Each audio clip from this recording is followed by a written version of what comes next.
हमारे प्रभु और उद्धारकर्ता यीशु मसीह के नाम में सजी वाहिनी के सारे दर्शकों को सादर प्रणाम। ये हमारा हिंदी वर्चुअल लाइव सर्विस आप हर रविवार 8:30 बजे यूट्यूब और फेसबुक में देख सकते हैं। प्रभु के वचन ये कहते हैं, हे यहोवा, अनादिकाल से अनंत काल तक तू धन्य है। महिमा, पराक्रम, शोभा, सामर्थ और विभव तेरी ही है। दाऊद महाराज ये कहते हैं, प्रभु मेरा चरवाहा है, मुझे किसी चीज़ की कमी नहीं। चलिए इसे विश्वास के साथ कि प्रभु जी हमारी हर एक ज़रूरत को जानते हैं और पूरी करने की सामर्थ्य रखते हैं, हम प्रार्थना से शुरू करते हुए कुछ गीतों से इस परम पिता की स्तुति आराधना करेंगे।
जो प्रभु का संदेश सुनते हैं वो आशीष पाते हैं।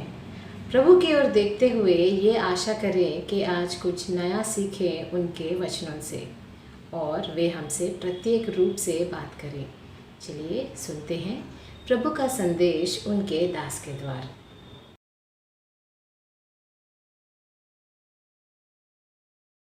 जय मसीह की आप सभी प्रिय भाइयों बहनों को आ, आज के संदेश के लिए मैं आपके साथ एक प्रभु की प्रतिज्ञा के बारे में बात करना चाहता हूँ। और ये प्रतिज्ञा जो है, ये बहुत ही उम्मीद देने वाली प्रतिज्ञा है हम सब विश्वासियों के लिए। और ये हमारी जिम्मेदारी को भी दिखाती है एक तरफ। सो आइए इस प्रतिज्ञा को पढ़ते हैं और फिर इसके बारे में मनन करते हैं। प्रभु इस वचन को आशीष दे। तो याकूब की पुस्तक उसके चौथे अध्याय में और 8वीं आयत में इस प्रतिज्ञा के बारे में लिखा है। बहुत ही आसान सी प्रतिज्ञा है और बहुत आसानी से हम स्मरण भी कर सकते हैं इसको। कई बार इस बात को, इस प्रतिज्ञा को अपने मन में ला सकते हैं। ये प्रतिज्ञा है, परमेश्वर के पास आओ, वह भी तुम्हारे पास आएगा। तो अगर हम इसको ऐसे ही पढ़ते हैं तो ऐसा मन में भी ख्याल आता है कि अगर हम किसी व्यक्ति के या फिर किसी वस्तु के पास जाते हैं, तो अगर वो व्यक्ति अपनी ही जगह पे रहे तो भी दूरी तो कम होती है। एक तरीके से तो वो भी हमारे पास आ रहा है। पर याकूब यहाँ पे ये नहीं लिख रहे हैं कि केवल दूरी कम हो रही है। याकूब एक सच्चाई के बारे में बताना चाह रहे हैं कि जब हम विश्वासी लोग परमेश्वर के पास आने का प्रयत्न करते हैं, तो प्रभु भी अ, एक तरीके से आत्मिक रूप से हमारे पास आने के आता है। तो हम भी प्रभु के पास जाने का जब प्रयास करते हैं, प्रभु भी हमारे पास आने आता है। तो क्या होता है, दूरी बहुत कम होती है। तो इससे बहुत उम्मीद आती है भाइयों हमारे मनों में कि कैसा भी छोटा प्रयत्न कर रहे हो प्रभु के पास जाने का, हमें ऐसा नहीं सोचना है कि पता नहीं प्रभु हमारी तरफ देख रहा है कि नहीं, उसके उसको जो भी कुछ हम कर रहे हैं उसके बारे में पता है कि नहीं। वैसे संदेह मन में आने की जगह इस प्रतिज्ञा से बहुत विश्वास पड़ता है कि प्रभु भी हमारे पास जरूर से आ रहा है और हम प्रभु की उपस्थिति को अपने जीवन में पाएंगे, उसके सामर्थ्य को अपने जीवन में पाएंगे। तो ये प्रतिज्ञा हमें और प्रभु के पास जाने के लिए उत्साहित करती है।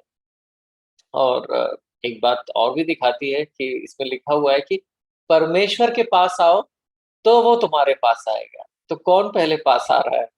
तो यहाँ पे तो लिखा ही हुआ है कि जब परमेश्वर के लोग, अब ये बात है कि पवित्र आत्मा ही जो उनके अंदर है वही उनको ऐसी इच्छाएं दे रहा है परमेश्वर के पास आने की। तो पवित्र आत्मा की सहायता से जब परमेश्वर के लोग उसके पास आने का प्रयास करते हैं, वो जब शुरुआत करते हैं, तो प्रभु भी उनके पास आता है। तो ये प्रतिज्ञा हमें हमारी जिम्मेदारी भी दिखाती है और बहुत विश्वास और उम्मीद दिलाती है। तो इस प्रतिज्ञा के बारे में आज हम और विस्तार से अ, ध्यान देंगे और इस प्रतिज्ञा को अपने मन में रखेंगे। तो सबसे पहले देखते हैं, आइए, कि जब हम अविश्वासी थे, जब हम विश्वास में नहीं थे, तो किसने हमारी तरफ पहले कदम बढ़ाया? इसके बारे में लिखा हुआ है, पतरस ने इसके बारे में लिखा था पहला पतरस 3:18 में। तो आइए पढ़ते हैं पहला पतरस 3:18। ऐसा लिखा है कि क्योंकि मसीह ने भी हमारे पापों के लिए दुख उठाया, अर्थात वह जो निर्दोष था हमारे पापों के लिए एक बार मारा गया। तो यहाँ पे पतरस लिख रहा है कि मसीह ने हमारे लिए क्या किया, हमारे पापों के लिए दुख उठाया। उसके अंदर कोई पाप नहीं था, वो तो निर्दोष था, फिर भी हमारे पापों के लिए वह मारा गया। अब अगली जो लाइन है उसमें लिखा है कि हम परमेश्वर के समीप लाए जाएं। तो ये देखिए, ये उद्देश्य बताता है कि एक उद्देश्य जो प्रभु यीशु मसीह का था हमारे पापों को के लिए दुख उठाने का, हमारे पापों के लिए अपना जीवन देने का, वो ये था कि हम परमेश्वर के समीप लाए जाएं। तो जब हमारे अंदर परमेश्वर के लिए कोई इच्छा नहीं थी, हम परमेश्वर के समीप नहीं आ सकते थे, तब प्रभु यीशु मसीह ने ऐसा कार्य किया कि हम परमेश्वर के समीप लाए जाए। तो जो ये उद्धार है उसका उद्देश्य क्या है? उद्देश्य यही है कि हम परमेश्वर के पास जा सके। वो दूसरी जगह लिखा है कि इस उद्धार के कारण क्या है? हम परमेश्वर के दास और दासियां नहीं, परंतु पुत्र पुत्रियां बनाए जाते हैं जो प्रभु के पास साहस के साथ जा सके। तो ये तो पहली बात है, जब हम अविश्वासी थे प्रभु ने हमारे लिए काम किया। दूसरी बात आप ये भी देखिए कि जब भी हम प्रभु से दूर चले जाते हैं, स्वार्थी बन जाते हैं, संसार में चले जाते हैं, तब भी प्रभु ही अपने आत्मा के द्वारा, अपने वचन के द्वारा, अपने लोगों के द्वारा हमारे पास आता है और कई तरीके से पास आके हमारा ध्यान अपनी तरफ आकर्षित करता है, जिससे कि हम उसके पास जाने लगे। आपको याद होगा भटके हुए पुत्र का जो दृष्टांत प्रभु यीशु मसीह ने बताया था लूका के सुसमाचार में 15वें अध्याय में, कि कैसे जो पुत्र था उसके जीवन में इस प्रकार कई प्रकार की कठिनाइयां आ गई। फिर उसने सोचा कि मैं अपने पिता के पास जाऊंगा और वहां जाके कहूंगा कि पिताजी, अ, मैंने स्वर्ग से और आपकी दृष्टि में पाप किया है, मैं आपके योग्य नहीं हूँ, आपके पुत्र कहलाने के योग्य नहीं हूँ। आप मुझे एक मजदूर की नाई अपने घर में रख लीजिए। और लिखा हुआ है कि जब वो उठकर पिता के पास चलकर आ रहा था, जब वो बहुत दूरी था, तभी उसके पिता ने उसे देखा और बहुत ही दया आई, बहुत ही तरस आया, प्रेम आया और दौड़ कर गया। पिता दौड़ कर गया, पुत्र चलकर आ रहा था और उसे गले लगाया और बहुत चूमा। तो जब भी हम दूर जाते हैं, प्रभु हमारे पास आने के बहुत तरीके देखता है। पवित्र आत्मा हमें अलग-अलग तरीके से प्रभु के पास ले जाने के लिए बोलता है। और जब हम विश्वास में नहीं थे, तब भी प्रभु ने हमारी तरफ आने के लिए प्रयत्न किया। पर आज के संदेश में मैं उस बारे में आपका ध्यान केंद्रित करना चाह रहा हूँ, उन विश्वासियों के लिए जो संसार में नहीं भटके हुए हैं, सच्चे विश्वासी हैं। जब वो लोग परमेश्वर के समीप आने का प्रयत्न करेंगे, तब परमेश्वर किस गति से, कितना ज़्यादा उनके पास समीप आने के लिए समीप आएगा। जब जब हम संसार में चले गए थे, तब भी प्रभु हमारे पास आना चाहता है, पर जब सच्चे विश्वासी ऐसा करना चाहते हैं, तो उनके जीवन में ये प्रतिज्ञा कितनी ज़्यादा पूरी होगी। तो इस बात को देखने के लिए एक बहुत ही दिलचस्प उदाहरण है।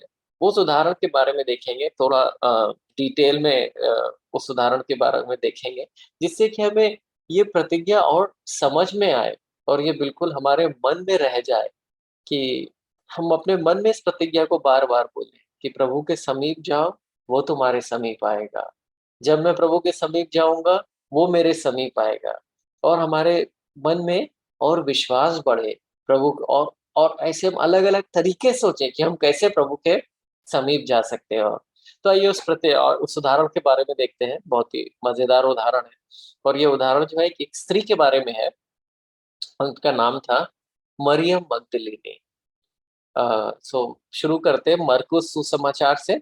मरकुस उसका 16वां अध्याय। अगर आपके पास अपनी बाइबल है तो आप मरकुस 16वें अध्याय में जाइए और हम 9वीं आयत से शुरू करेंगे। 9वीं आयत में ऐसा लिखा है, जब सप्ताह के पहले दिन तड़के मसीह यीशु जीवित हुए। तो ये अगले दिन की बात है प्रभु यीशु मसीह की मृत्यु के और ये ये सबत के बाद की बात है, यानी ये रविवार था और जब प्रभु यीशु मसीह जीवित हुए थे, तो लिखा हुआ है कि उन्होंने सबसे पहले स्वयं को मरियम मगदलीनी पर प्रकट किया, जिसमें से उन्होंने 7 दुष्ट आत्माएँ निकाली थीं। तो आप यहाँ देखिए, प्रभु जब जीवित हुए, बहुत सारे लोग थे, जिनके पास प्रभु सबसे पहले जा सकते थे। एक तो उनकी अपनी माता थी, उनके अपने चेले थे और वो पिता के पास भी उन्हें जाना था। पिता से वो बहुत दिनों से नहीं मिले थे। प्रार्थना के द्वारा तो मिलते थे, परंतु ऐसे नहीं मिले थे। करीबन 30 साल पहले उन्होंने हमारे जैसे बने और पृथ्वी पर आए, तो पिता से भी बहुत समय से नहीं मिले थे। वो तो सबसे पहले लिखा है, जीवित होने से सबसे पहले जीवित होने के बाद सबसे पहले उन्होंने मरियम मगदलीनी को दर्शन दिया और हमें ये भी पता है कि प्रभु ने तो यहाँ पे 40 दिनों तक अ, बहुत अलग-अलग तरह के प्रमाणों के साथ अपने आप को प्रकट किया था कि वह जीवित हैं। और एक बार तो 500 से अधिक लोग एक जगह इकट्ठा थे, वहाँ पर अपने आप को प्रकट किया था। तो बहुत सारे लोगों ने प्रभु को मृत्यु से जी होने के बाद देखा था। पर यहाँ पे हम जो जिस बात को पे ध्यान केंद्रित करना चाहते हैं, वो ये है कि सबसे पहले किसे? तो सबसे पहले किसे है? मरियम मगदलिनी को, एक स्त्री जिसके अंदर से उन्होंने 7 दुष्ट आत्माएँ निकाली थी, उसके सामने सबसे पहले आए। और एक बहुत और अच्छी एक और बात है जो बाद में मैं आपको दिखाऊँगा कि सबसे पहले ही नहीं परंतु पिता के पास जाने से भी पहले प्रभु ने अपने आप को मरियम मगदलिनी पे प्रकट किया था। तो आइए थोड़ा-सा और कुछ आयतें पढ़ते हैं एक पूरे इन आयतों को अच्छे से संदर्भ देखने के लिए। तो हमने अभी नवी आयत पढ़ी जहाँ लिखा है कि सबसे पहले प्रभु ने दिखाया। अब मरकुस 16 में 1 से 3 पढ़ते हैं, तो यहाँ पे थोड़ा समझ में आएगा कि क्या संदर्भ था जब प्रभु ने अपने आप को प्रकट किया था मरियम मगदलिनी पे। तो मरकुस 16 1 से 3 में पढ़ता हूँ आपके लिए। पहली आयत में लिखा है कि सबत समाप्त होते ही मरियम मगदलिनी, सलोमी और याकूब की मां मरियम ने यीशु के शव का अभिषेक कर पाने के लिए सुगंधित सामग्री मोल ली। तो ये तीनों ही स्त्रियां प्रभु से बहुत प्रेम करती थीं और चाहती थी कि मतलब जो प्रभु की देह है उसको अच्छे से सुगंधित सामग्रियों से उसको अभिषेक करें। पर इनको अभी तक ये बात नहीं समझ में आई थी कि प्रभु का मरे हुए से जीवित होना निश्चित है। ये उतने सिद्धांत इनके बिल्कुल स्पष्ट नहीं थे, परंतु प्रभु से प्रेम करती थी। तो इन्होंने इस तरीके की योजना बनाई और जाके वो सामग्री मोल ली। अब दूसरी आयत देखिए। सप्ताह के पहले ही दिन बड़ी सुबह सूरज निकलते ही वे कब्र पर आए। तो बहुत सुबह-सुबह ये लोग जो है कब्र पर आए और इन तीसरी आयत में लिखा है कि इनके मन में ऐसा सवाल था कि वो जो कब्र के द्वार पर जो बड़ा-सा पत्थर है उसे कौन सरकाएगा? ये मतलब ये लोग नहीं सरका सकते थे और इनके हिसाब से प्रभु अभी उस कब्र में ही है और ये सुगंधित सामग्री लेके आ रही है जिससे प्रभु की देह का अभिषेक कर रहे हैं। अब जितना इन्हें कर सकती थी इन्होंने किया। मतलब ये सामग्री लेके चल दी सुबह-सुबह। ये सवाल था मन में कि वो कब्र के द्वार से पत्थर कौन सरकाएगा, पर इसके लिए इन्होंने प्रभु के ऊपर छोड़ दिया कि प्रभु हमें नहीं पता वो पत्थर कैसे सरकेगा। हम ये चाहते हैं आपकी ऐसे सेवा करना और वो चल दी। अब जब वो यहाँ पहुँची हैं, तो उनको बहुत ही अचंभा हुआ। मत्ती में लिखा हुआ है, एक बार आप मत्ती उसके 28वें अध्याय पे चलते हैं, तो वहाँ से 1-2 आयतें पढ़ेंगे। मत्ती उसका 28वां अध्याय। चलिए पहली आयत से पढ़ते हैं। सबत के बाद पहले ही दिन जब भोर ही हो रही थी, मरियम मगदलिनी और दूसरी स्त्री मरियम कब्र की जाँच करने आई। तो यहाँ पे भी लिखा है कि वो लोग आई और मरकुस से पता चलता है कि 3 स्त्रियाँ आई थीं। क्योंकि जाँच करने आई, दूसरी आयत में लिखा है क्योंकि स्वर्ग से प्रभु का एक स्वर्गदूत वहाँ उतरा। तो प्रभु ने एक स्वर्गदूत को भेजा था, इसलिए उस समय एक बहुत बड़ा भूचाल आया। स्वर्गदूत ने वहाँ आकर पत्थर को लुढ़का दिया और उस पर बैठ गया। तो वो जो पत्थर था इनके आने से पहले ही एक स्वर्गदूत ने हटा दिया था। और आगे पढ़ते हैं हम चलिए 5वीं आयत पढ़ते हैं। तब स्वर्गदूत ने उन स्त्रियों से कहा, डरो मत, मैं जानता हूँ कि तुम यीशु की खोज कर रही हो, जिसे क्रूस पर चढ़ा दिया गया था। वह यहाँ नहीं है, जैसा ही उसने कहा था, वहाँ मौत के बाद फिर जिला दिया गया है और उस स्थान को देखो जहाँ वहाँ लेटा था। तो अब उस स्वर्गदूत ने इनको एक छोटा-सा उपदेश दिया और समझाया कि देखो, प्रभु यीशु मसीह मरे हुओं से जीवित हो उठा है। इस स्थान को देखो, इस कब्र को, जहाँ पे वह लेटा था। और अब तुरंत जाओ और जाकर शिष्यों को इस बारे में बताओ कि प्रभु शिष्यों से भी मिलना चाहता है और वह गलील को जा रहा है। 8वीं आयत पढ़ेंगे, 8-9। उन स्त्रियों ने तुरंत ही कब्र छोड़ दिया। ये उपदेश सुन के वे भय और आनंद से भर उठी। भय किस लिए? क्योंकि इतने महिमा में स्वर्गदूत को देखा था और आनंद इसलिए क्योंकि प्रभु जीवित हो उठा है। वे भय और आनंद से भर उठी। फिर यीशु के शिष्यों को यह बताने के लिए वहां दौड़ पड़ी। अब जब यहाँ लिखा है वो दौड़ पड़ी, तो बाद में हम यूहन्ना में भी देखेंगे कि ये दो टुकड़ियों में बट गई थी।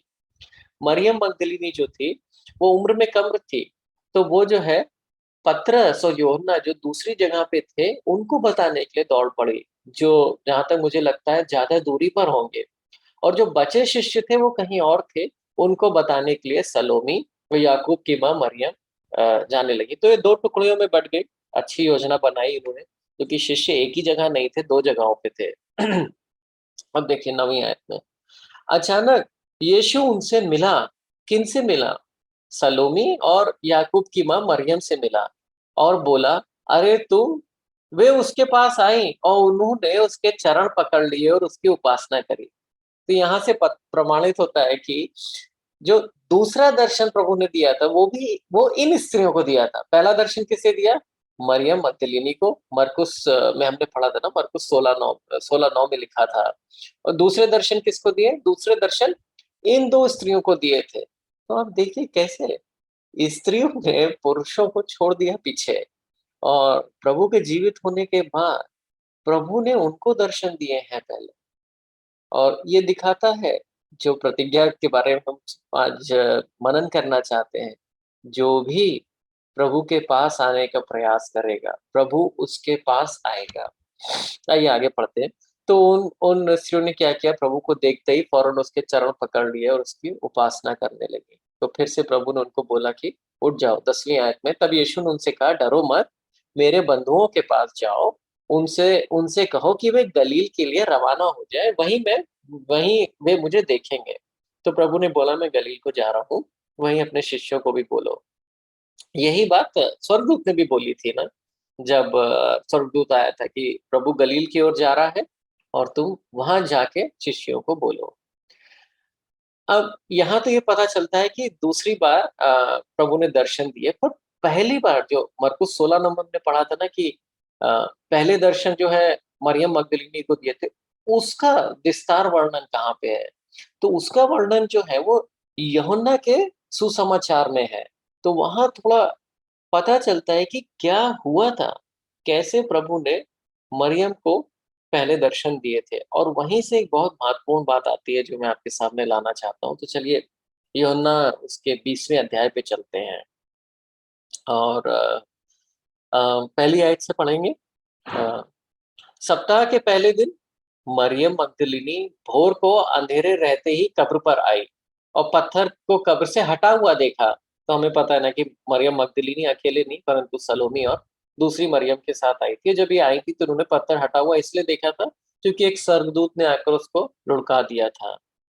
तब वह दौड़ी और शमौन पतरस और उस दूसरे चेले के पास जिससे यीशु प्रेम रखता है। तो ये यूहन्ना है जो अपने बारे में लिखता है। वो अपने बारे में उसे ऐसा विश्वास है कि प्रभु मुझसे प्रेम करता है, और ये बहुत ही अनोखा विश्वास है जो हम सबको होना चाहिए कि हम प्रभु हमसे बहुत प्रेम करता है। हम प्रभु के फेवरेट्स हैं। हाँ? और यहाँ यूहन्ना ऐसा सोचता था। ऐसा नहीं लिखा है कि प्रभु केवल उसी से प्रेम करता था, पर यूहन्ना को इस बात से विश्वास था कि प्रभु उससे बहुत प्रेम करता है। तो उसने अपने अपना जो वर्णन किया वो इस प्रकार से वर्णन किया कि मैं ऐसा चेला हूँ जिससे यीशु सबसे ज्यादा प्रेम करता है। तो शमौन पतरस और यूहन्ना से आकर कहा, वे प्रभु को कब्र में से निकाल ले गए हैं और हम नहीं जानते कि उन्हें कहाँ रखा है। तो आप देखिए मरियम का, पतरस का, यूहन्ना के, इनके सिद्धांत बहुत ही सही नहीं थे। इन्हें वो नहीं समझ में आया था कि प्रभु को जीवित हो उठना है और पुनरुत्थान क्या होता है। तो उतने इनके सिद्धांत ठीक नहीं थे, परंतु ये प्रभु से प्रेम करते थे, उसकी खोज करते थे।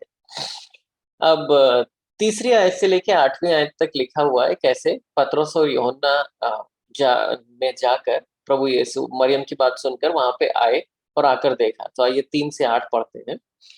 तब पतरस और वह दूसरा चेला यानी यूहन्ना निकलकर कब्र की ओर गए, क्योंकि मरियम ने उन्हें ऐसा बताया कि वहां का पत्थर हट चुका है। और दोनों साथ साथ दौड़ रहे थे, परंतु दूसरा चेला पतरस से आगे बढ़कर कब्र पर पहले ही पहुंच गया। अब यूहन्ना ने यह भी लिख दिया है कि वो पतरस से सारा जोर से दौड़ते थे और वो इस दौड़ में आगे निकल गए। 5वीं आयत में लिखा है, और झुक कर कपड़े पड़े देखे तो भी वह भीतर ना गया। तो यूहन्ना ने देखा कि कपड़े पड़े हैं पर देह नहीं है, पर वो भीतर नहीं गया। 6ठी आयत, तब शमौन पतरस उसके पीछे पीछे पहुंचा और कब्र के भीतर गया और कपड़े पड़े देखे। तो शमौन पतरस ने भी देखा यही चीज, और वह अंगोछा जो उसके सिर पर बंधा हुआ था कपड़ों के साथ पड़ा हुआ नहीं था, परंतु अलग एक जगह लपटा हुआ रखा था। तो प्रभु ने अच्छे से वो अंगोछा एक जगह रखा हुआ था। तब दूसरा चेला जो कब्र पर पहले पहुंचा था भीतर गया और देखकर विश्वास किया। तो इन लोग ने देखा, समझा सब। उनको लगा कि हाँ, शायद प्रभु मरे हुओं से जी उठा है।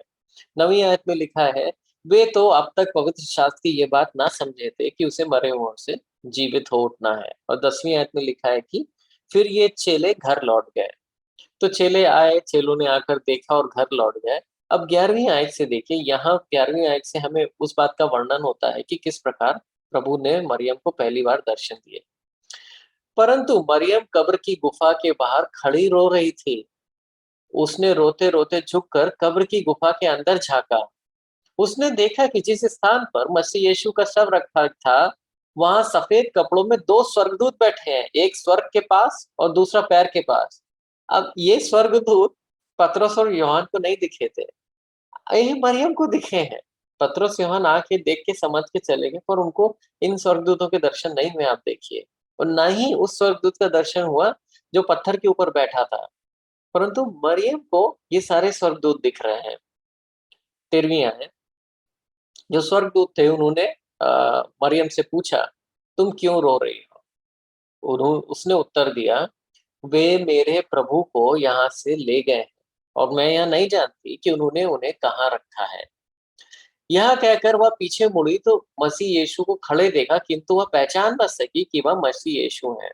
तो अब देखिए, प्रभु प्रभु भी वहां पर आ गए हैं। 15वीं आयत, मसीह यीशु ने उससे पूछा, तुम क्यों रो रही हो? देखिए, ये जो बिल्कुल एक ही सवाल है, यही स्वर्गदूतों ने पूछा था और यही प्रभु ने पूछा। 2 बार एक ही सवाल पूछा गया और दोनों बार मरियम ने एक ही तरीके का जवाब दिया। वो जवाब ये था कि मैं प्रभु की खोज कर रही हूँ। अब देखिए, 15वीं आयत में प्रभु को उसने क्या बोला? तो प्रभु ने उससे एक और सवाल पूछा, किसे खोज रही हो? किसे? किसी वस्तु को, किसी और चीज को? क्या खोज रही हो यहाँ पे? उसने उन्हें माली समझकर कहा, यदि आप इन्हें यहाँ से उठाकर ले गए हैं तो मुझे बता दीजिए कि आपने कहाँ रखा है, मैं उन्हें ले आऊं। तो फिर देखिए, मरियम को केवल प्रभु की खोज थी और किसी भी चीज की खोज नहीं थी। ये 3 बार एक अलग अलग सवाल पूछ के ये दिखता है यहाँ पे। इस पर प्रभु मसीह बोले, मरियम। जब अपना नाम सुनकर वह मुड़ी तो उसने इब्री भाषा में बुलाकर कहा, रबोनी, अर्थात गुरुवर। तो जो प्रभु ने बुलाया अपनी आवाज में, तो वो आवाज पहचान गई और प्रभु को देखा। अब 17वीं आयत बहुत ही महत्वपूर्ण है हमारे इस संदेश के लिए। 17वीं आयत में देखिए, प्रभु ने जब दर्शन दिए तो उससे क्या कहा। तो मरियम क्या चाहती थी? जैसे ही प्रभु को देखा था, जैसे और स्त्रियों ने किया था, वैसे ही वो भी फौरन प्रभु के चरण पकड़ लेना चाहती थी। सलोमी और जो याकूब की माँ मरियम थी, उन्होंने भी ऐसा ही किया था, चरण पकड़ के प्रभु की उपासना। 17वीं आयत में, इससे पहले कि वो झुक के प्रभु के चरण पकड़ने ही वाली हो, प्रभु ने ये बोला, मसीह यीशु ने कहा, मुझे मत छुओ। और इसका क्या कारण है? क्योंकि मैं अब तक पिता के पास ऊपर नहीं गया हूं, ये कारण है। किंतु भा, मेरे भाइयों को जाकर सूचित कर दो, मैं अपने पिता और तुम्हारे पिता तथा अपने परमेश्वर और तुम्हारे परमेश्वर के पास ऊपर जा रहा हूं। अब ये आयत से ये पता चलता है भाइयों कि मरियम को प्रभु ने तब दर्शन दिए थे जब वो पिता के पास भी नहीं पहुंचे थे, और इसीलिए मरियम को बोला कि अभी मेरे चरणों को मत छुओ। आपको पता हो, और यही एक विभिन्न अलग बात है जो दर्शन प्रभु ने मरियम को दिए और बाकी लोगों को दिए। बाकी सब लोगों ने प्रभु को तब देखा था जब वो पिता के पास से ऊपर से होके वापस आ गए थे। परंतु मरियम ने तब देखा था जब अ, प्रभु पिता के पास गए ही नहीं थे, मरे हुए से जीवित हो उठे थे। अब इसके लिए थोड़ा सा और एक दो आयत पढ़ते हैं। आपको पता होगा, जैसे कि इब्रानियों की पुस्तक में समझाया गया है कि प्रभु ने जीवित हो उठने के बाद क्या किया था।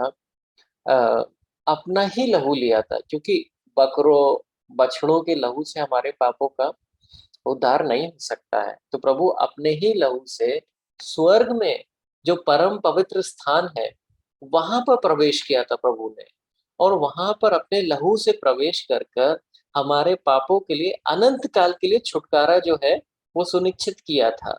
तो ये प्रभु ने एक कार्य किया था हमारा उद्धार पूरा करने के लिए। अपने लहू के साथ प्रभु ऊपर गए थे एक महायाजक के समान, और ये कार्य करने के बाद वो फिर वापस नीचे आए थे, और नीचे आके 40 दिन तक अलग अलग लोगों से मिले थे। सो अभी क्या है, अभी प्रभु बोल रहे हैं ना कि मैं अभी ऊपर नहीं गया हूँ। 17वीं आयत में लिखा है, अभी पिता के पास नहीं गया हूँ, अभी नहीं तुम मुझे छू सकती हो मेरे चरणों को। और इस कार्य में बहुत समय नहीं लगा था प्रभु को। प्रभु ऊपर गए हैं, ये कार्य खत्म किया है, पिता से मिले हैं, और उसके बाद फौरन नीचे आ गए हैं। और तब तक जो ये दूसरी स्त्रियां थी ये थोड़ी दूर पे गई हैं, उन दूसरी स्त्रियों को दर्शन दिए हैं। तो जो इस बात को मैं ध्यान दिलाना चाहता हूँ ये कि आप देखिए, क्योंकि मरियम प्रभु की खोज कर रही थी, तो प्रभु ने क्या क्या नहीं किया मरियम के पास आने के लिए। तीन बातें आप सोचिए। पहली बात यह है कि मरे हुए से जी उठने के बाद प्रभु सबसे ज्यादा प्रेम किससे करता था? अपने पिता से करता था। अपने पिता से बहुत सालों से प्रभु ऐसे आमने सामने नहीं मिला था, है ना। वैसे मिला था प्रार्थना में और अलग अलग तरीकों से, पर ऐसे आमने सामने नहीं मिला था। ये उस तरीके से आप सोच सकते हैं जैसे आप किसी से वीडियो कॉल करें और फोन पे बातें करें, व्हाट्सएप पे बातें करें, पर ऐसे आमने सामने नहीं मिले। तो उस प्रकार से प्रभु पिता से नहीं मिला था बहुत सालों से। और अभी मरे हुए से जी उठने के बाद प्रभु ना ही अपने पिता के पास सबसे पहले जान, ना ही पिता के पास नहीं गया, और एक तरीके से आप सोचिए तो प्रभु के चेले भी थे और प्रभु की अपनी माता भी थी, काफी सारे लोग थे। परंतु उन सब को अह, से मिलने में देरी करी, और सबसे पहले किसके पास आया? मरियम के पास आया। क्यों आया? क्योंकि उसने ये प्रतिज्ञा करी अपने लोगों से प्रभु ने कि जो लोग मेरे पास समीप आएंगे मैं भी उनके पास समीप जाऊंगा, जो मेरे पास आएंगे मैं उनके पास भी आऊंगा। तो ये देखिए कितना दिलचस्प, कितना उम्मीद देने वाला उदाहरण है ये मरियम का, कि कैसे प्रभु ने पिता से पहले उससे मिले, और मरियम जो खोज रही थी उसको आनंद दिया, अपनी उपस्थिति दी, और उसके बाद पिता के पास गए। दूसरी बात आप ये देखिए कि प्रभु यहाँ पे हमारे उद्धार का कार्य खत्म करने के लिए आए थे। और अभी उद्धार का कार्य इस प्रकार से नहीं खत्म हुआ था कि प्रभु ने अभी परम जो स्वर्ग लोक में परम पवित्र स्थान है वहां पे प्रवेश नहीं किया था, और वहां जाकर एक बार अपने लहू से अनंत काल का छुटकारा नहीं खरीदा था।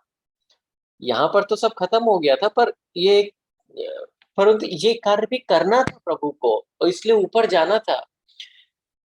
पर प्रभु ने ये कार्य को भी थोड़ा सा विलंब दिया और मरियम से मिले। तो एक बहुत ही महत्वपूर्ण कार्य को खत्म करना, बहुत ही महत्वपूर्ण अपने पिता जो महत्वपूर्ण जो के जीवन में थे उनसे मिलना, इन सब चीजों को थोड़ा थोड़ा देरी करी और मरियम के पास गए, क्योंकि मरियम खोज कर रही थी। और तीसरी दिलचस्प बात यह है कि प्रभु इस समय अकेले नहीं थे, प्रभु के साथ बहुत बड़ा झुंड भी था। कौन सा झुंड था प्रभु के साथ? प्रभु के साथ झुंड उन पवित्र लोगों का साथ था जो पहले प्रभु में बड़ी नींद में सो चुके थे। वो लोग जो अब्राहम की गोद में थे, उन लोग जो लोग अब्राहम की गोद में थे एक तरीके से, क्योंकि अभी तक प्रभु ने उद्धार का कार्य खत्म नहीं किया था, इसलिए वो स्वर्ग लोक में नहीं जा सकते थे। वो नीचे ही पृथ्वी के नीचे जो अब्राहम की गोद थी वहीं पर थे। उन लोगों को सबको छुटकारा दिया था, और ये सब बड़ी भीड़ के समान ऊपर जा रहे थे प्रभु के साथ। इसके बारे में लिखा हुआ है, अगर आप देखिए इफिसियों की पत्री, इफिसियों की पत्री उसके चौथे अध्याय में जाते हैं, चलिए उसके 2-3 आयतें पढ़ेंगे। एफिसियों की पत्री 4था अध्याय, वहां 8वीं आयत। 8वीं आयत में ऐसा लिखा है, इसलिए वह कहता है कि वह ऊंचे पर चढ़ा, प्रभु सबसे ऊंचाई पर चढ़ा है, वह अपने परम पिता के दाहिने हाथ पर बैठा है और बंधुआई को बांध ले गया। ये क्या है? कौन सी बंधुआई है जिसको बांध ले गया? ये वही पवित्र लोग हैं जो पुराने नियम में प्रभु के उद्धार कार्य से पहले जो बड़ी नींद में सो गए थे और इब्राहिम की गोद में थे और मनुष्यों को दान दिए। अब 9वीं आयत देखिए, यहाँ लिखा हुआ है कि कैसे प्रभु ऊपर चढ़ने से पहले नीचे उतरा। उसने चढ़ने से और क्या पाया जाता है कि वह केवल या कि वह पृथ्वी की निचली जगहों में भी उतरा, और जो उतरा गया यह वही है जो सारे आकाश से ऊपर चढ़ भी गया कि सब कुछ परिपूर्ण करे। तो प्रभु मरे हुए से जीवित होने के बाद पृथ्वी की निचली जगहों में उतरा। वह निचली जगहों में उतर के कुछ कार्य थे जो उसने पूरे किए। इन बंधुआई में जो लोग थे इब्राहिम की गोद से, उनको छुटकारा दिया और फिर सबको लेकर आकाश में ऊपर चढ़ा। और ये इब्राहिम की गोद के बारे में आपको पता होगा, कैसे प्रभु ने एक दृष्टांत दृष्टांत सुनाया था लूका उसके 16वें अध्याय में, कि एक लाजरस नाम का कंगाल था, जब वो मर गया तो कैसे स्वर्गदूत आए थे और उसको इब्राहिम की गोद में पहुंचाया था। और जो धनवान था, वो भी धनवान था, वो भी मरा था पर उसे गाड़ दिया गया था। तो यहाँ पे बहुत सारे लोग थे प्रभु के साथ, तो प्रभु ने इन सब लोगों को भी रुकवा दिया। मैं ऐसी कल्पना करता हूँ कि ऐसा हुआ होगा, ये लोग सब जा रहे होंगे जोर शोर से गीत गाते हुए, प्रभु की जो जय जयकार करते हुए कि प्रभु ने इनको छुटकारा दिया और कैसे परमेश्वर का राज्य पृथ्वी पर आ जाएगा। सब गीत गाते हुए जा रहे होंगे और एकदम से क्या है, सब रुक जाते हैं। तो कोई पीछे वाले लोग पूछते होंगे कि क्या हुआ भाई, हम सब रुक क्यों गए हैं? अभी तो आधे ही रास्ते आए हैं, पृथ्वी के नीचे से पृथ्वी के ऊपर आए हैं, अभी तो हमें स्वर्ग लोक जाना है, क्या हुआ, क्यों रुक गए? तो किसी ने बताया होगा कि भाई इसलिए रुके हुए हैं कि प्रभु मरियम जो है वो प्रभु की खोज कर रही है और प्रभु उससे मिलकर उसके बाद ऊपर जाना चाहते हैं। तो ये सब लोग भी रोक दिए, सब लोगों को भी रोक दिया प्रभु ने। और मती ने इसके बारे में बताया है। मती ने एक अचंभी बात लिखी है, एक बार आप मती उसके 27वें अध्याय पे जाइए, वहां पे लिखा हुआ है कि प्रभु के जीवित उठने के बाद एक और घटना हुई थी जिसको समझना थोड़ा मुश्किल है कि वो घटना क्यों हुई और कैसे हुई। मती उसका 27वां अध्याय और 51, 52, 53 पढ़ते हैं। चलिए, 51 तो उस समय का लिखा है कि जब प्रभु की मृत्यु हुई थी। उसी क्षण मंदिर का पर्दा ऊपर से नीचे तक दो भागों में विभाजित कर दिया गया, पृथ्वी कांप उठी। माफ कीजिएगा, पृथ्वी कांप उठी, चट्टाने फट गईं और कब्रें खुल गईं। अब इसके बाद देखिए, यीशु के पुनरुत्थान के बाद उस अनेक पवित्र लोगों के शरीर जीवित कर दिए गए जो बड़ी नींद से सो चुके थे। ठीक है, कब्रों से बाहर आकर उन्होंने पवित्र नगर में प्रवेश किया तथा अनेकों को दिखाई दिए। अब आप ये देखिए, ये लोग जो थे ये पवित्र नगर में बहुत सारे लोगों को दिखाई भी दिए। तो ये क्या हुआ, ये लोग कहाँ से आए? तो ये ऐसे ही कुछ हुआ होगा, मुझे ऐसी कल्पना करता हूँ इसकी, कि जब प्रभु मरियम के लिए प्रभु ने सबको रोका, तो कुछ लोग ऐसे होंगे जिन्होंने प्रभु से अनुमति ली होगी कि प्रभु बहुत समय से हम अब्राहम की गोद में है नीचे, क्या हम जाके देख सकते हैं? क्या जल्दी से वापस आ जाएंगे, हम जाके देखें यरूशलेम नगर में क्या क्या हो गया है। कुछ लोग ऐसे होंगे, प्रभु ने बोला होगा ओके जाओ जाके देख लो। कुछ लोग ऐसे होंगे जो बोलेंगे नहीं नहीं, हम तो यहाँ से नहीं हिलेंगे, पता नहीं प्रभु कब ऊपर चला जाए, हम यहीं रहेंगे। तो ये कुछ लोग थे जो थोड़े एडवेंचरस मिजाज के थे। ये लोग जो है अपना जल्दी से गए और नगर में प्रवेश किया और अनेकों लोगों को दिखाई दिए। ऐसा नहीं एक दो लोगों को, अनेकों लोगों को ये लोग दिखाई दिए। और इसके बाद प्रभु प्रभु ने इन सब लोगों को रोका।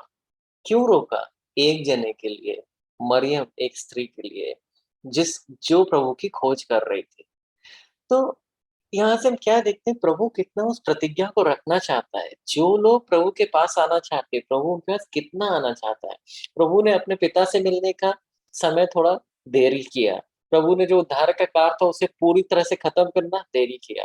प्रभु ने जितने सारे लोग ये साथ में थे, इन सबको भी रोका, जिससे कि वो प्रतिज्ञा जो उसने सब अपने विश्वासियों से करी है, जो उसकी खोज करेंगे वो उनके पास आएगा, जो उसके पास आएंगे वो उनके पास आएगा, उसको पूरा करने के लिए। तो ये देख के हमें पता चलता है कि कैसे प्रभु ने मरियम से मिले इस समय, और फिर उसके बाद वापस आके बहुत सारे लोगों से मिले, 500 लोगों ने देखा, पर उन लोग ने वो नहीं देखा जो दर्शन मरियम को मिला था। वो दर्शन अलग था, क्योंकि तब प्रभु पिता के पास तक नहीं गए थे। तो ये प्रतिज्ञा जो है, इसी के समान और तरीके की प्रतिज्ञा, ऐसी प्रतिज्ञाएं और भी जगह पे लिखी हुई हैं। प्रभु ने यही बात बोली है। जैसे आप इब्रानियों की किताब उसके 11वें अध्याय में जाइए, ये विश्वास का अध्याय है, परंतु और बहुत सारे उदाहरण दिए लोगों के विश्वास के। परंतु शुरू में छठी आयत में देखिए क्या लिखा है। छठी आयत में लिखा है कि विश्वास के बिना उसे प्रसन्न करना अनहोना है, क्योंकि परमेश्वर के पास आने वाले को विश्वास करना चाहिए। अच्छा, किस बात पे विश्वास करना चाहिए? दो बातों पे विश्वास करना चाहिए लिखा है, कि वह है मतलब वह उपस्थित है। ऐसा नहीं है कि हम हवा से बातें कर रहे हैं, हवा में विश्वास कर रहे हैं। प्रभु उपस्थित है, हमें आंखों से नहीं दिखता है, परंतु वो है। और दूसरा क्या? और अपने खोजने वालों को प्रतिफल देता है। अब देखिए दूसरी बात, अपने खोजने वालों को प्रतिफल देता है। ये बिल्कुल एक तरीके का क्रॉस रेफरेंस है यह याकूब 4:8 का ना, कि जो लोग प्रभु के पास आते हैं, प्रभु उनके पास आता है। यहाँ क्या लिखा है? जो उसे खोजते हैं वो उन्हें प्रतिफल देता है। सबसे बड़ा प्रतिफल क्या है? वही है कि प्रभु अपनी उपस्थिति हमें दे। और ऐसे ही प्रभु ने यिर्मयाह की पुस्तक में भी बोला था। यिर्मयाह की पुस्तक उसका हम 11 से 13 पढ़ेंगे, 3 आयतें। यहाँ पे प्रभु ने ऐसा बोला कि मैं यह इसलिए कहता हूँ, क्योंकि मैं अपनी योजनाओं को जानता हूँ जो तुम्हारे लिए हैं। वो बोल रहे हैं मैंने तुम्हारे लिए योजनाएं बनाई हैं और मैं उन्हें जानता हूँ। यह संदेश यहोवा का है, तुम्हारे लिए मेरी अच्छी योजनाएं हैं। एक पिता अपने पुत्रों के लिए, पुत्रियों के लिए हमेशा अच्छी योजनाएं बनाता है। तुम्हारे लिए मेरी अच्छी योजनाएं हैं। मैं तुम्हें चोट पहुंचाने की योजना नहीं बना रहा हूँ, मैं तुम्हें आशा और उज्जवल भविष्य देने की योजना बना रहा हूँ। अब यहाँ पे 11वीं आयत में प्रभु ने बोला कि मेरे पास योजना है। अब देखिए 12वीं आयत में क्या है? तब तुम लोग मेरा नाम लोगे, तुम लोग मेरे पास आओगे और मेरी प्रार्थना करोगे, और मैं तुम्हारी बातों पर ध्यान दूंगा। तुम लोग मेरी खोज करोगे, और जब तुम पूरे हृदय से मेरी खोज करोगे तो तुम मुझे पाओगे। 11वीं आयत में प्रभु बोल रहा है मेरे पास अच्छी योजनाएं। 12वीं आयत में क्या बोल रहा है?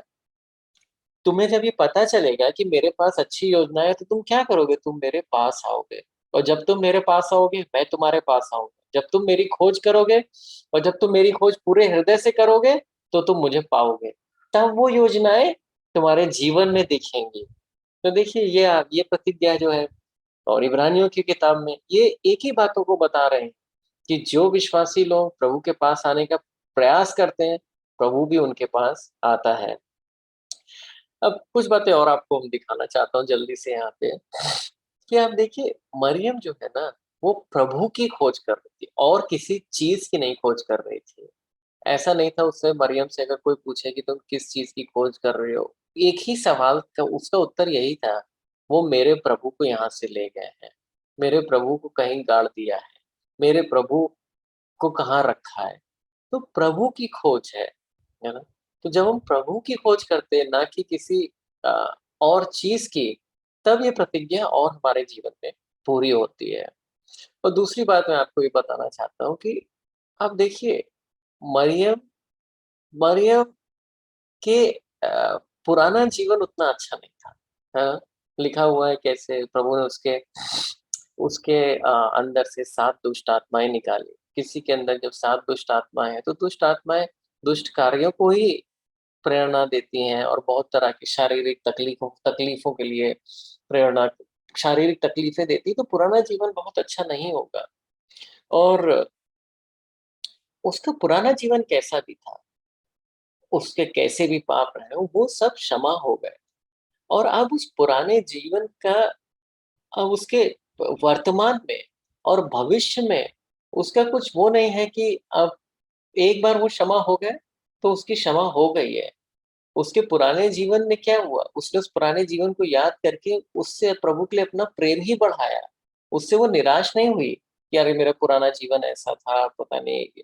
उसने अपने पुराने जीवन को इस तरीके से इस्तेमाल इस्तेमाल किया है कि प्रभु ने मेरे इतने पापों को क्षमा किया है, इसलिए मैं प्रभु की और खोज करूँगी।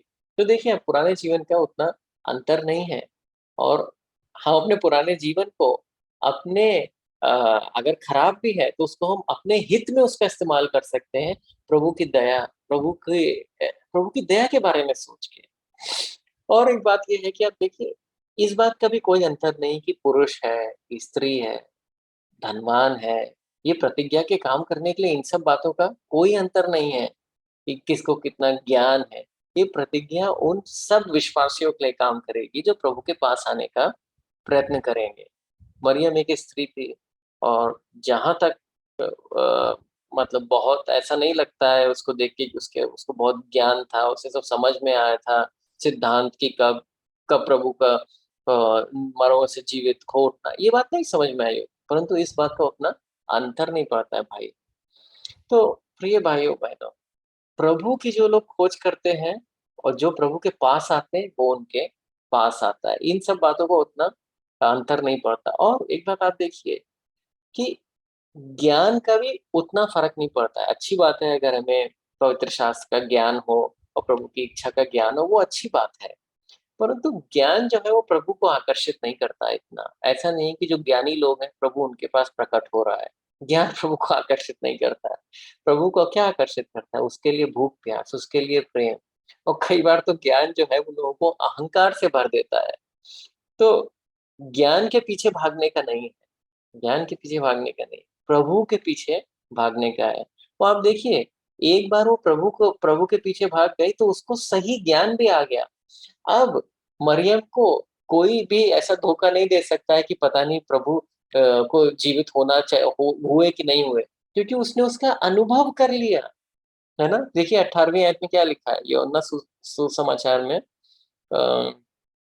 20वें अध्याय में पढ़ रहे थे, 18वीं आयत 20-18 में लिखा है, मरियम मगदलीनी ने जाकर चेलों को बताया कि मैंने प्रभु को देखा। देखिए क्या क्या गवाही है। यही गवाही हमें भी चाहिए, मैंने प्रभु को देखा। अब उसने एक बार प्रभु को देख लिया, वो अनुभव कर लिया, तो अब पुनरुत्थान का सिद्धांत जो है वो उसके लिए वो एक अनुभव बन गया है, और चूंकि वो अनुभव बन गया है इसलिए उसे उसमें कोई किसी प्रकार का कंफ्यूजन नहीं होगा। तो ये कितनी अच्छी एक गवाही है कि मैंने प्रभु को देखा। तो जैसे मरियम के उदाहरण को देख के हम क्या देखते हैं, ये कि जो प्रभु ने प्रतिज्ञा करी है वो कितना पूरा करना चाहता है उस प्रतिज्ञा को। क्या प्रतिज्ञा है? बहुत छोटी सी है, परमेश्वर के पास आओ, वह भी तुम्हारे पास आएगा।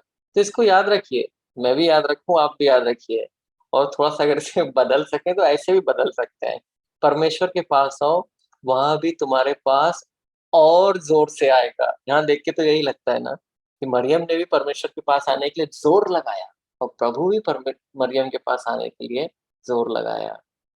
तो इस प्रतिज्ञा से आप उम्मीद लीजिए और नए-नए तरीके सोचिए कैसे आप प्रभु के पास आ सकते हैं। आइए हम प्रार्थना करेंगे इस संदेश के लिए। हमारे स्वर्गीय पिता, हम आपका धन्यवाद देते हैं। जब हम विश्वास में नहीं थे, आपने प्रभु यीशु मसीह को भेजा हमारी खोज में। प्रभु आपने दुःख उठाया, हमारे पापों का दंड उठाया, जिससे कि हम पिता के और आपके समीप आ सकें। तो आपका धन्यवाद देते हैं इस नए द्वार के लिए जो आपने अपने लहू से हमारे लिए खोला है, कि हम साहस के साथ आपके अनुग्रह के सिंहासन के सामने आ सकते हैं। आपका धन्यवाद देते हैं पिता। कई बार जब हम स्वार्थी बन गए, संसार में खो गए और अलग-अलग चीज़ों में व्यस्त हो गए, तब आपने पवित्र आत्मा के द्वारा कैसे अपने लोगों के द्वारा, अपने वचनों के द्वारा हमारे पास आए। आपका धन्यवाद देते हैं उन सभी समयों के लिए। और अब हम आपसे प्रार्थना करते हैं सभी लोगों के लिए जो इस संदेश को सुन रहे हैं, कि आप हम सबको ऐसा सामर्थ्य दें कि हम इस प्रतिज्ञा को अपने जीवन में अनुभव कर पाएँ। कि हम ऐसे प्रयास करें, नए-नए तरीके से प्रयास करें कि कैसे हम आपके पास आ सकते हैं और आपकी उपस्थिति को अपने जीवन में एक अनुभव के रूप में देख सकें। जैसे मरियम ने देखा कि मैंने प्रभु को देखा है, ऐसा सामर्थ प्रभु यीशु मसीह के नाम में सभी विश्वासियों के जो इस संदेश को सुन रहे हैं, अब हम छोड़ते हैं। प्रभु आपका धन्यवाद देते हैं और जो इस वचन को सुन रहा है, अगर कोई किसी ज़रूरत के लिए आपकी ओर देख रहा है, प्रभु यीशु मसीह के नाम में उसकी ज़रूरत पूरी हो। अगर उसके शरीर में किसी प्रकार की दुर्बलता, बीमारी है, तो प्रभु यीशु मसीह के नाम में उसको दूर करते हैं। आपके लोग आप में आगे बढ़ें, आनंद से भर जाएँ, वो आपके राज्य के लिए बहुत आशीष का कारण बने। हे पिता, आपका धन्यवाद देते हैं। ये प्रार्थना प्रभु यीशु मसीह के नाम माँगते हैं। आमीन। हमारे परमेश्वर पिता का प्रेम, प्रभु यीशु मसीह का अनुग्रह और पवित्र आत्मा की सहभागिता हम सबके साथ सदा बनी रहे। आमीन। प्रिय भाइयों-बहनों, आप सभी को बहुत जय मसीह की। प्रभु आपको आशीष दे। आमीन।